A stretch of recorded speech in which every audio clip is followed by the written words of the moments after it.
pengen bikin perasan jeruk ya kan. Sebenarnya sih kalau misalnya kata ibu aku, sebaiknya kulitnya ini dikupas. Jadi nanti kita bisa minum semuanya sekalian dengan bulir-bulir jeruknya ya kan.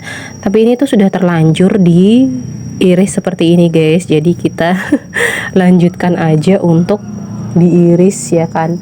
Yang penting tuh kita diminum. Entahlah ya, ini tuh aku belum pernah baca juga ya kan, sumber ilmunya dari mana, tapi insya Allah itu manjur banget sih menurut aku, apalagi di saat lagi batuk-batuk seksi seperti ini. Jadi langsung aja ya guys, ini sendoknya bersih ya, kita peras seperti gini ya kan, kemudian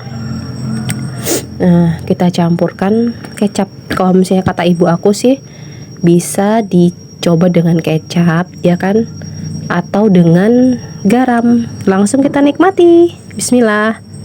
Tombo teko loro lungo. Barakallahu fikum. Selamat pagi.